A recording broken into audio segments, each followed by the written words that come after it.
And it's our money. It's our money. Fulton and DeKalb County. So I hope the leadership in the caucus and in the Democratic caucus, the Black caucus, will understand that whether it's a special session or regular session, we're going to have to give up something to get that MARTA bill. Let me bring to the stage 8-time Emmy Award-winning journalist, co-founder of Newsmakers Live and the Newsmakers Journal, my partner and friend, Mr. Maynard Eaton. You were here when all of this started, when one of the original members of the Georgia Legislative Black Caucus, or you hear something. But now you're fighting as much outside as you are inside the legislature. You're doing something. You've been an ongoing matter of a lynching, if you will. Could you well, you know, when you met me, I was at SCLC. You came out of Florida to work for Channel 11 after Reverend Joe Boone and Hosea Williams had picketed the station and demanded the African Americans be hired. And I was at SCLC working for Dr. Ralph Abernathy. And, of course, we had developed a partnership with a community called Monroe, Georgia, Walton County. Dr. King had a case on his agenda the night he was assassinated in Memphis on April 4th, 1968. The case is the Moores Ford Bridge lynching. The last time I saw Dr. King alive was on March 21st, 1968 at New Zion Baptist Church in Macon, Georgia. Willie Bolin, Bobby Howard, Jimmy Wells, Leon Hall, and many others were in that room. And Mr. Dan Young, who had buried those victims who were lynched at the Moores Ford Bridge in Monroe, he said to Dr. King, he said, Martin, when you and Ralph finish in Memphis helping those sanitation workers, we need you in Monroe, Georgia. Dr. King made a commitment to come.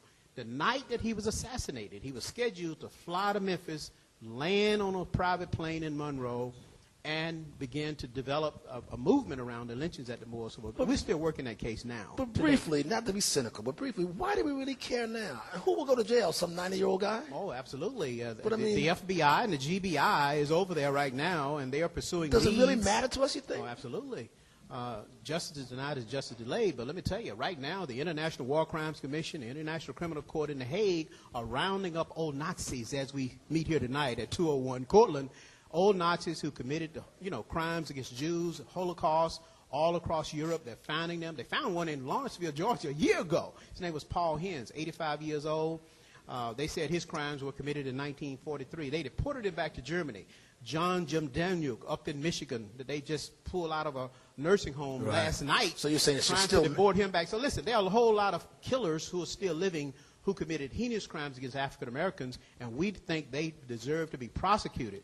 The FBI is there. The GBI is there. President George Bush signed the Emmett Till bill into law October 7 of last year so that all of these old cases preceding 1970 could be reinvestigated and prosecuted. So that's one of our major ongoing movements that Dr. King had on his agenda in 1968. Senator, let's talk about from Dr. King and protest, civil rights movement to a protest you'll put on under the Gold Dome this season.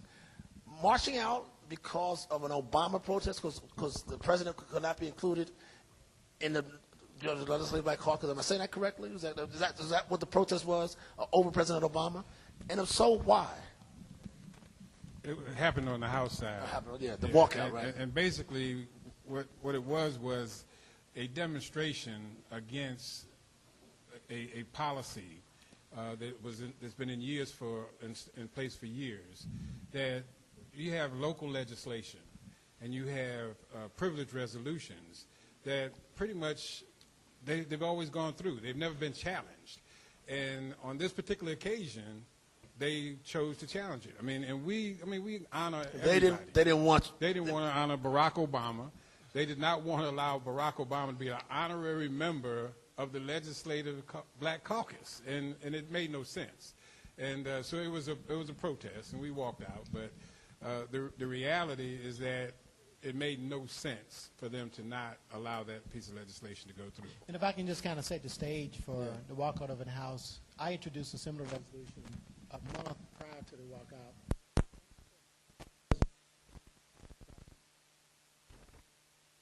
Senate.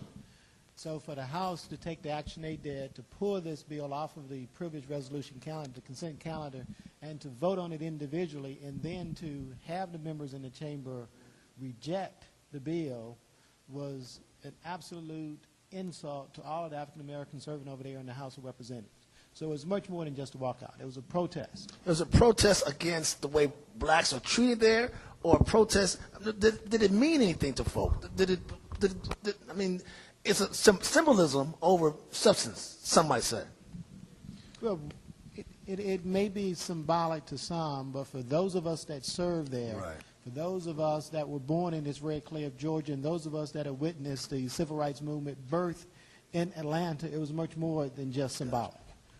Talk a bit while you have the mic. Talk a bit about the Black Caucus, if you will. It's been criticized in the past by some, maligned by others, applauded by some. You in the first term. What are your grades of this? You promised some reform. You said things are going to be different earlier when the session began. What's the state of the state with regard to the Black Caucus? Well, when I offered myself up to service to the Black Caucus, one of the things that I said that we were going to do is sit and really get our house in order internally. And then we're going to get back to our true mission. And our mission as the Black Caucus is representing the interests of African Americans in the state of Georgia. And then we're going to be their advocates underneath the Gold Dome. And I think after this first year, we've been true to our mission. We have a much better organization, a much stronger caucus. And in terms of being financial, it certainly is a much stronger caucus because it's good to say that we have money and resources and the funds are flowing again. Was the caucus able to get some of that money, that $35 billion, swirl into the black folks? Unfortunately, as a caucus, we work within our delegations. We also work within the General Assembly on the appropriation of those funds. And our causes, I'm sure we would like to see much more causes, and I'm sure my colleagues over here would agree with you in terms of how those funds were spent, but we're only limited, and we are limited by our numbers. Let me ask you, Representative Bruce. There are those who suggest, as we well know, that the Gold Dome was controlled by Republicans. Wouldn't it make political sense then to try and get along, to walk across that aisle? I have not sensed that many black legislators do much working with Republicans. Well, it takes two to tango, as they say. And quite frankly, I think all of us, have made our efforts to try to work with the Republican majority. And it's a difference between, we're all going to draw our line as to what we will or will not do. And quite frankly, we have gone to the Republican leadership on a number of issues, MARTA being one of the largest ones that I've been working on this session. Just prior to coming here, I spent 4 hours on the radio. Oh, we're going to get to you about MARTA now. I'm a MARTA writer. I want to know about MARTA. Talking about, MARTA. But the reality is that they are playing a game of political hardball. And it's right now they have the numbers. They have 107 of the 180 members. And they don't need to bargain with us on most issues. The only thing that the only leverage, because of our numbers that we have, is when they are trying to change a constitutional amendment of some sort, which requires 120 votes, and they don't have that. And that appears to be the only time that they're interested in talking to us. The rest of the time, they don't need to. Representative Brooks, you've been there a long time. You were there when Democrats were in power. 29 years. And you've seen that power diminish to almost naught. But your mentor, Hosea Williams, was an independent who worked, even voted for Republicans. Yeah, that's correct. Listen, when I got elected in 1980, I came in 1981, and every proposal, every resolution that I had to sponsor, I went to Johnny Isaacson, that you knew. I went to Dorothy Felton, that you knew. And I went to Bob Irvin, that you knew. Right. And I said, listen, even though Democrats are in control, I want Republicans on my bills and resolutions. And they always signed them. That's my spirit today. Even though when I introduce something today, I get Democrats to take the lead, like Calvin Smyer, Dubose Porter, Carolyn Hugel, and others. But I also go over to Jerry Keene and Mark Burkhalter and Larry O'Neill, because I know in order to get anything done, you've got to have bipartisan support. Democrats don't have the numbers right now. But that's been my philosophy. I just believe that that's the way you ought to do it. Sometimes it's a little more difficult depending on the issue. But I think going forward, as Democrats continue to come back, you'll see more deals cut between Democrats and Republicans, like President Obama. I mean, he knows he's got to have Republican support, even though the Democrats control Congress. In order for him to craft his agenda, whatever it may be, he's got to have Republican support. Senator, as a businessman, in your dealership, it seems like you have to get along with white counterparts very well to be successful. Are you doing it in the Senate? Are you doing it as a chairman as well? I mean, you don't sell them cars to just black folks only. Well, you're absolutely correct. Money knows no colors, only green. And I agree with my colleagues. And every attempt every opportunity that we have, we're always trying to reach across the aisle.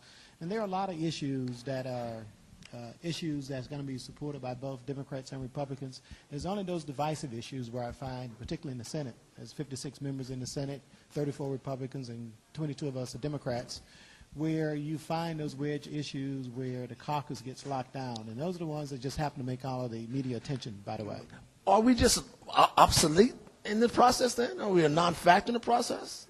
I mean, that's got to be awfully frustrating that if you can't get anything done. There are so many ways to get things done in the General Assembly. I've had bills that I couldn't get out of committee, but I've taken those bills and offered them as amendments on the floor, bypassing the process, and I've been able, and quite successful at doing that, by the way. So there's so many other ways that we as legislators have opportunities to be successful and to get our... Now, I'm going to ask you, Senator Vincent Ford told me Friday at the opening of the game, he said, listen, some of my colleagues have different ways of legislating, but I make sure I get something out of that budget. Now, is he the guy that's got, I mean, he says he gets money out of the budget. I don't know how he does it, but is that something that's... Well, there are ways to work with the leaders of the appropriations committees in the House and the Senate, and those ways and means leaders. And from time to time, you can find common ground. And away from the media, away from the headline and the cameras, you can craft some legislation and cut deals. Sometimes they need us on constitutional amendments. But I was just thinking, since Sonny Perdue has been in office, he's had to sign 3 of my bills. And my secretary one day said, you got to go over there and he's going to sign your bill. You got to stand next to him. And if you don't want to stand next to him, stop passing bills.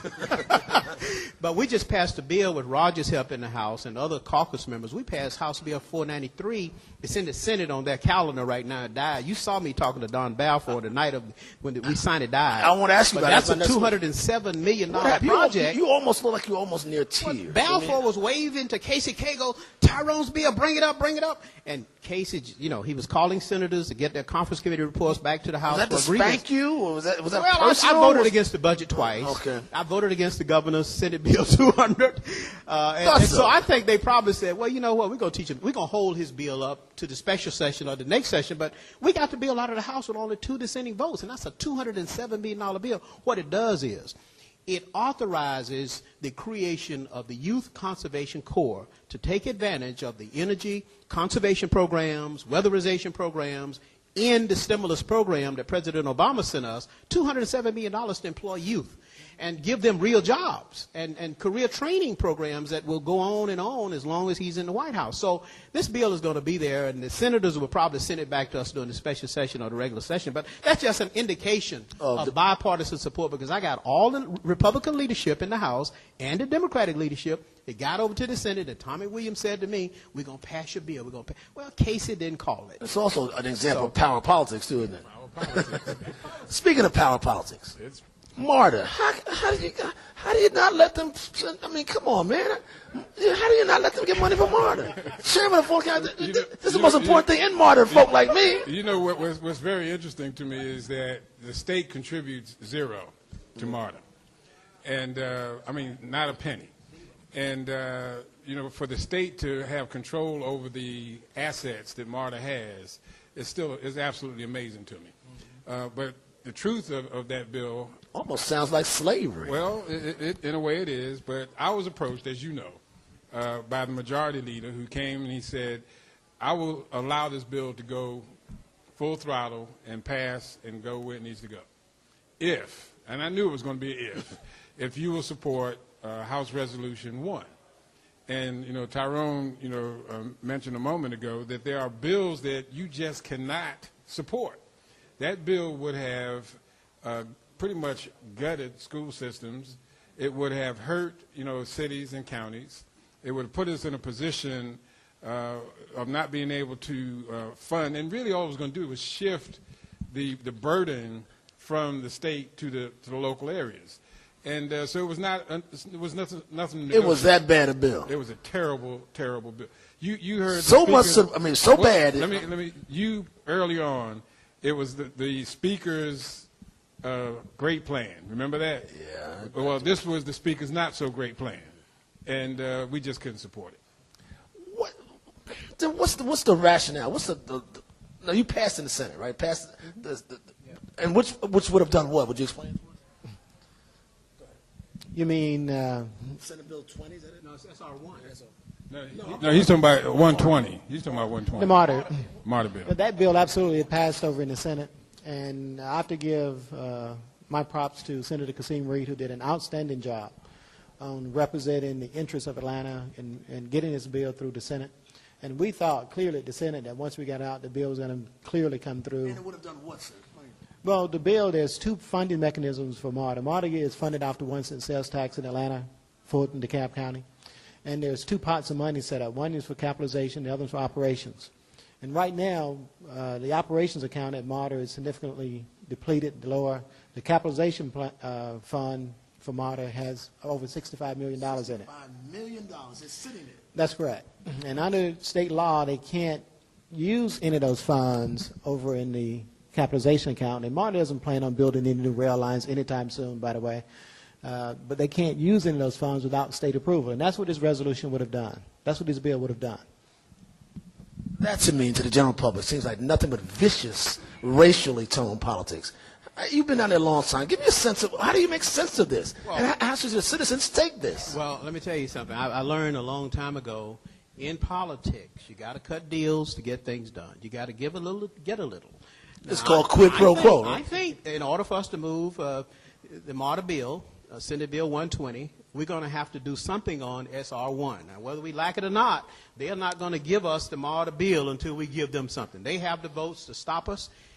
It's very important that MARTA remains solvent, and MARTA can get that $65 million that's in the bank that they can't spend because we won't pass Senate Bill. And it's our money. It's our money. Fulton and DeKalb County. So I hope the leadership in the caucus and in the Democratic caucus, the Black caucus, will understand that whether it's a special session or regular session, we're going to have to give up something to get that MARTA bill. I don't know what, but let me just tell you this. Dr. Joe Lyra just called me. He's up the street at the Peachtree Plaza. I have to present him an award at the MALDEF convention. So I'm going to cut out and let my colleagues carry on. Well, thank you for coming. We'll have Dr. Lyra over in Monroe, where you and Mark Taylor came a couple of years ago for the reenactment of the lynchings at the Boysville Breed on July 25th. But I'm honored to be with you. Tell Dr. Lyra he's due here in May. In May? Okay, I'll tell him in a few minutes. I'm going to walk out. But my colleagues can handle it while I go out. Speaking about MARTA, again, the Fulton County delegation, that had a cut to your core. It cut straight to the core because it's something, my constituents ride MARTA.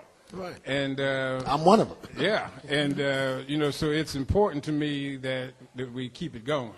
Now, I am planning to have some meetings with Jerry Keene and some others over the break, and with the hope that we can come to some kind of a conclusion around this. But Jerry Keene is the majority leader, and he is the one. He's the one that spanks you and said well, no. I won't allow myself to be spanked. Okay, so we're not going to go there. And like I said, the spanking would have been if I'd have fell for it. I got you. Okay. It was really that bad. A quid pro It was quo. a terrible bill, and you have to make decisions. And the decision was that we were not going to sacrifice the residents of this state because of this. And we are working with other measures. Fortunately, the ARC, as you know, came through with some money that we hope will help MARTA through this crisis. But that's a one-time. But all of this was one time. The reality is that we have to do what we have to do with what we have available. Let's throw with two of us in there. Let's throw some quick subjects. Education. I mean, we honor Barbara Hall, but 50% of black males are still dropping out of school. I just don't get it. I mean, she runs a school system that's virtually defunct. But I'm saying, any education bills, any education monies, anything on education that's going to help out you? Because you talk about dropouts a lot. I've heard you talk about that a lot. And we both are committed to education. I don't know if you are aware, the bill that I've been working on for a while, the Parent Protection Act, which was conceived by some 10-year-old kids. I was speaking over at A. Philip Randolph Elementary School about how bills get passed. And at that time, I was the Democrats were in charge, so I really did know how a bill got passed. We're still trying to figure that out now. But the bill was to allow their parents to be able to come to the school without their jobs being put at risk. And these kids, we worked with them, And what happened, the bill passed out of the House. It got over to the Senate. When it got to the Senate, the Georgia Chamber of Commerce got wind of that bill. And they fought those kids over on the Senate side because of the program called, well, a doctrine of employment at will, that says that they want to be able to fire people for any reason or no reason. And the Chamber of Commerce is kind of running the school system. But they're saying one thing, you know, in one breath they're saying that parental involvement is essential, but in the other breath they're saying not at the expense of business. So while we're talking about education, let me just kind of add that if you look at some of the current legislation that's been circulated underneath the Gold Dome, clearly our governor has not had any kind of plan to improve education in the state of Georgia. Let's not talk about what's going on here in Atlanta. Let's talk about education throughout the state of Georgia. Most of the bills that we've seen have been aimed at trying to find a way, some kind of backdoor somewhere to get some kind of voucher system in Georgia that would allow public school students to take those funds to go to any of these little small private church schools that's popping up all over the place, all out in suburbs and rural areas. And that's been a contentious fight my entire time that I've served down in the General Assembly. Senator, let's talk about business. To me, I cringe over this. And you have a young man in the audience, Chuck, who's really up on this subject. Mm-hmm. The lottery. We spend, black folks who feed the lottery like pigs to a trough, you know. But by the same token, we're not getting much for it. And few, if any, black folks have business with the lottery. You're going to have some hearings about that, I understand. That's correct. And that came out of one of our subcommittee hearings at our Georgia Legislative Black Caucus. When that issue, and it's not just the lottery. When you look at DOE, Department of Education, when you look at DOT, when you look at the level of funding for minorities working with the state. Now, I'm a businessman. Yeah. I don't know the last time I sold a vehicle to the state of Georgia. Wow. But when you look at these issues out there, is no doubt in anyone's mind that systematically we've been removed from any kind of purchasing power or ability to gain any kind of access to those purchasing dollars at the state level. And that's why we're going to hold hearings regarding the lottery, particularly for that very reason you just mentioned, that we fund a lot of those lottery proceeds. Speaking of business, now, and we hear a lot of talk about blacks shouldn't be Democrats, all of them. We should be in both parties. Are the black Republicans getting anything out of the Republican-controlled government? Nothing I'm aware of either. And they don't associate with us. I mean, they don't come to the Black Caucus meetings, and if we invite them, it's no, to keep the distance. But, you're talking about the lottery, but I also introduced a bill, if you remember, to try to allow local governments, cities and counties, to be able to have referendums within their boundaries about casinos. And, again, this is not being an advocate for or against casinos as much as it is an advocate for some new alternatives to how we fund government. Well, we talked about that last week right here with Dan O'Leary and Rob Pitts, and the point is, seemingly the lottery itself, as it now played, is almost running out of ideas and money, and it's going to have something to revive it. And we have right now property tax and sales tax are pretty much how we fund everything in state government, and we have taxed people to the limit, and so we have to come up with creative ways to come up with resources. And it seems to me that for those that don't want to see a casino that in their community, then they would vote against it in their community. But those communities that don't have an issue with it, let it go and let it move forward. And you see buses every Friday night. Just about every grocery store next to a highway, has cars there over the whole weekend, where people have packed up and gone to Alabama and Florida and other places so that they can participate in the gaming. And that's all this revenue that's leaving the state, and we need to stop and do something different. And this thing about the religious piece of it, some of those are church buses going too. So. I'll be on business. Even your white colleagues lament the fact, white business colleagues lament the fact, nothing done about transportation. I mean, not just MARTA, but transportation, the ease of the congestion and across the state, or transportation funding. That has to be. White folks even mad at you guys. Well, let's just kind of sum it all up. This past session this year, for me, was certainly the worst I've ever participated in. Okay. And for us to leave the Gold Dome without passing some kind of funding for transportation is truly an insult to all of Georgians, particularly those that live here in the metropolitan area, where we simply wanted to have the ability to impose a regional tax so that we can make some significant improvements in transportation within the Atlanta metropolitan region. And when I look at what we passed as it relates to transportation, was all what the governor was pushing. The governor was just bent on his transportation governance bill, and he was so determined to get that governance bill done, and that's the only bill that passed, and the only thing that bill would do is just rearrange the deck of the chairs on the Titanic. That's right. In other words, the governor now has all the power, the governor and the Speaker of the House have all the power to name who's on to control the dollars. That's pretty much the case. But, we have to, again, be for real. Let's call it the way it is. When you were here, and I was here too, when MARTA came into existence. I think you were here. Yes. And, it came into existence, and the name of it is the Metro Atlanta Rapid Transit Authority. The bill was put in place with the intent of all of the counties in the metro area supporting it. And that didn't happen. And it didn't happen because they did not want black people to have access to other parts of the metro area, easy access, and they blocked it. Because it was called moving Africans rapidly through Atlanta. Well, yeah, and if you think about the grocery, the shopping area up there, Lenox Square. Right. When we first came here, they started remodeling Lenox Square, if you remember. And when they got it looking really nice and they had all these fancy stores in there, and they were ready to do business, MARTA didn't go out there.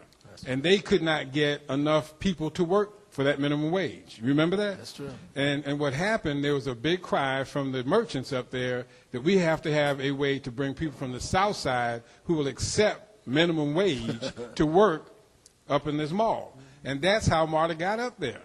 And, it's a racial issue. Nobody wants to say that. But that's what it is. And still is. And still is.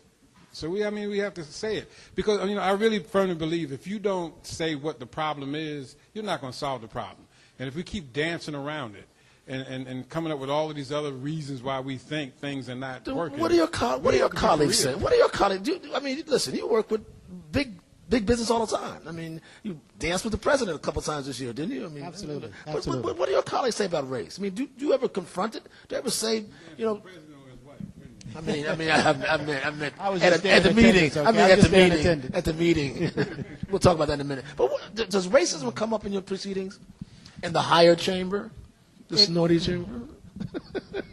You can't ever get away from it. It's always there lurking somewhere in the background, even if it's not on the forefront. Okay. But there's much more important issues that surface as it pertains to business.